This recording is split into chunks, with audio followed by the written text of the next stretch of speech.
أعوذ بالله من الشيطان الرجيم. بسم الله الرحمن الرحيم. إذا وقعت الواقعة ليس لوقعتها كاذبة خافضة رافعة إذا رجت الأرض رجا وبست الجبال بسا فكانت هباء منبثا وكنتم أزواجا ثلاثة فأصحاب الميمنة ما أصحاب الميمنة وأصحاب المشأمة ما أصحاب المشأمة والسابقون السابقون أولئك المقربون في جنات النعيم ثلة من الأولين وقليل من الآخرين على سرر موضونة متكئين عليها متقابلين يطوف عليهم ولدان مخلدون بأكواب وأباريق وكأس من معين لا يصدعون عنها ولا ينزفون وفاكهة مما يتخيرون ولحم طير مما يشتهون وحور عين كأمثال اللؤلؤ المكنون جزاء بما كانوا يعملون لا يسمعون فيها لغوا ولا تأثيما إلا قيلا سلاما سلاما وأصحاب اليمين ما أصحاب اليمين في سدر مخضود وطلح منضود وظل ممدود وماء مسكوب وفاكهة كثيرة لا مقطوعة ولا ممنوعة وفرش مرفوعة إنا أنشأناهن إنشاء فجعلناهن أبكارا عربا أترابا لأصحاب اليمين ثلة من الأولين وثلة من الآخرين وأصحاب الشمال ما أصحاب الشمال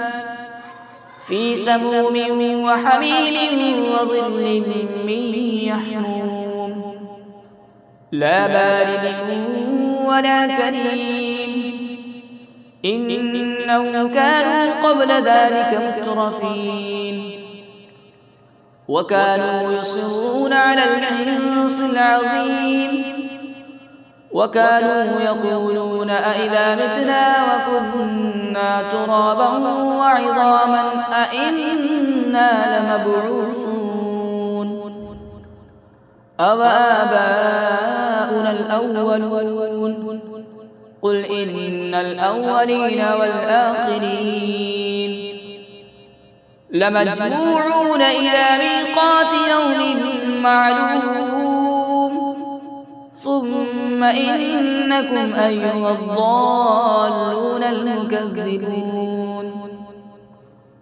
لآكلون من شجر من زقوم فمالئون منها البطون فشاربون عليه من الحميم فشاربون شرب الهيم هذا نزلهم يوم الدين نحن خلقناكم فلولا تصدقون أفرأيتم ما تمنون أأنتم تخلقونه أم نحن الخالقون نحن قدرنا بينكم الموت وما نحن بمسبوقين على أن نبدل أمثالكم وننشئكم فيما لا تعلمون ولقد علمتم النشأة الأولى فلولا تذكرون أفرأيتم ما تحرثون أأنتم تزرعونه أم نحن الزارعون لو نشاء لجعلناه حطاما فظلتم تفكهون إنا لمغرمون بل نحن محرومون أفرأيتم الماء الذي تشربون أأنتم أنزلتموه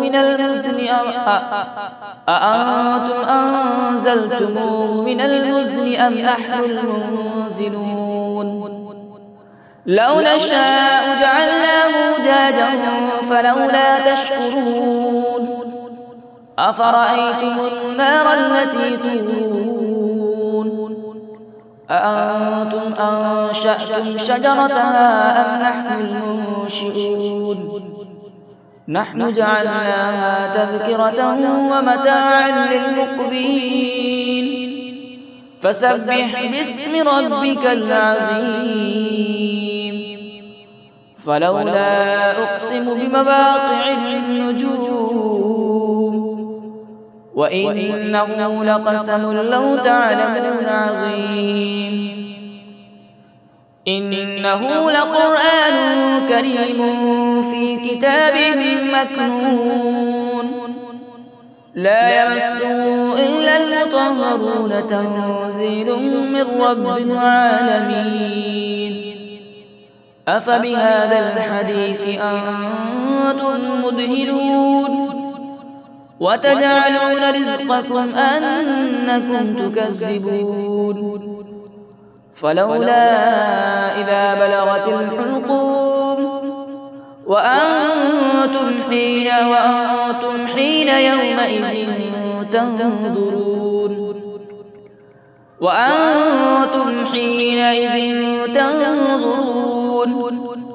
ونحن أقرب إليه منكم ولكن لا تبصرون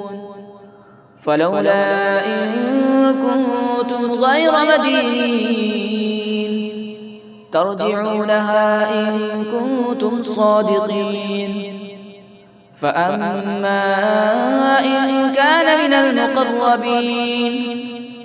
فروح وريحان وجنة نعيم وأما إن كان من أصحاب اليمين فسلام لك من أصحاب اليمين وأما إن كان من المكذبين الضالين فنزل من حميم وتسلية جحيم إن هذا لهو الحق اليقين فسبح باسم ربك العظيم صدق الله العظيم.